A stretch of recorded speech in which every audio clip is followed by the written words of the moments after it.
pagi. Bagaimana kabarnya? Baik? Semangat ya? Salam sehat. Salam lestari. Salam damai sejahtera. Hati-hati kita semua ya, prokes ketat ya. Dan yang dikasih Tuhan, hari ini kita belajar dari renungan kita Lukas 4 ayat 17 sampai 20. Ayat hafalannya agak panjang nih.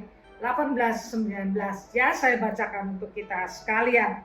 Kepadanya diberikan kitab Nabi Yesaya, dan setelah dibukanya ia menemukan nas di mana ada tertulis, Roh Tuhan ada padaku. Oleh sebab itu ia telah mengurapi aku untuk menyampaikan kabar baik kepada orang-orang miskin, dan dia telah mengutus aku untuk memberitakan pembebasan kepada orang-orang tawanan dan penglihatan bagi orang-orang buta, untuk membebaskan orang-orang yang tertindas, untuk memberitakan tahun rahmat Tuhan telah datang. Kemudian ia menutup kitab itu, memberikannya kembali kepada pejabat, lalu duduk, dan mata semua orang dalam rumah ibadat itu tertuju kepadanya. Tema kita hari ini adalah karya Tuhan di dalam dunia ini adalah cermin karya kita. Karya Tuhan dalam dunia ini adalah cermin daripada karya kita. Saudara yang dikasihi Tuhan, saya teringat beberapa tahun yang lalu, udah lama, puluhan tahun lah, tepatnya mungkin 2008. Saya ini pergi ke Israel bersama jemaat sulung dan saudara-saudaranya ya. Kemudian ada istilah menarik pada waktu itu, yaitu rohana dan rohani. Apa itu yang dikatakan rohani? Kalau kita belanja kelamaan, jangan rohana terus ya, kita perlu rohani. Karena juga di dalam perjalanan itu kan ada persekutuan setiap tempat yang kita singgahi, apa maknanya dalam sejarah dan apa yang terjadi sesuai di Alkitab gitu ya, jadi belajar hal itu.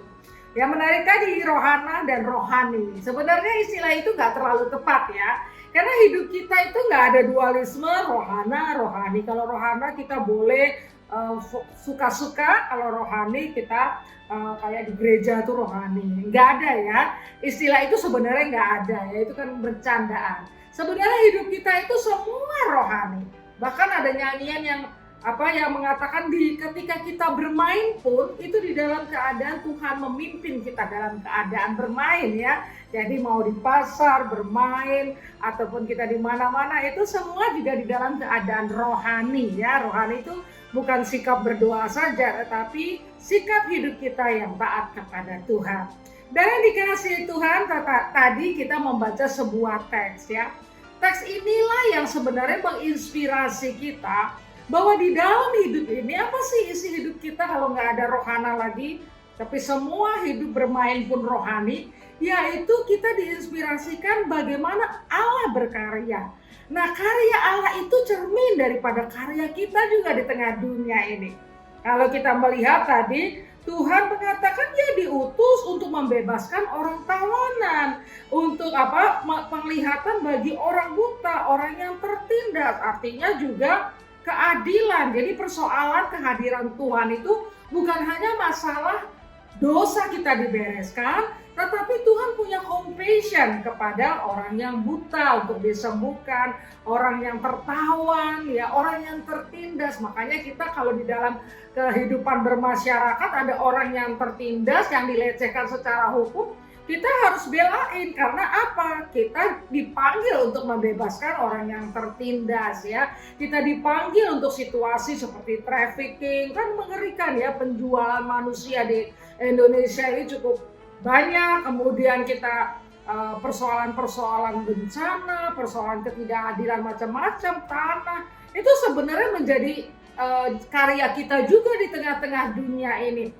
Dan Tuhan pakai profesi kita ya, dimanapun kita berada, biarlah karya Tuhan menginspirasi karya kita.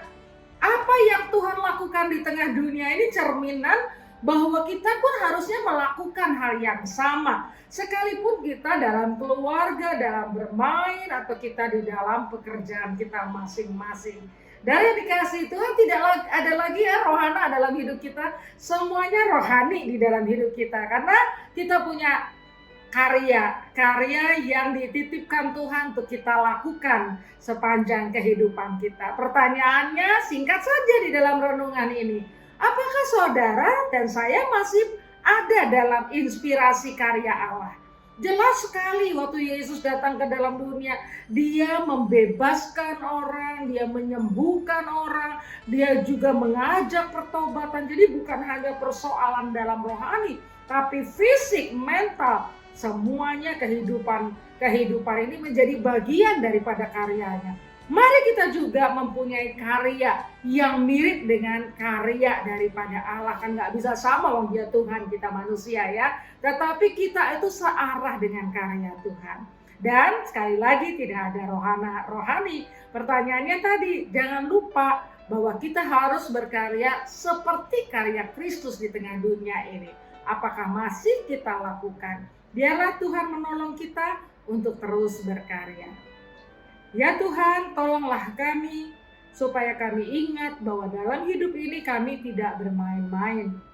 Semua hidup kami adalah hidup rohani, di mana menyatakan kehadiran Tuhan. Terima kasih untuk inspirasi hidup, terima kasih untuk inspirasi berkarya di tengah-tengah dunia ini. Apapun situasi dunia, Tuhan memanggil kami untuk berkarya seperti Engkau berkarya di tengah dunia. Amin. Tuhan memberkati, salam sejahtera, salam lestari, salam sehat ya. Prokes ya, Tuhan berkati.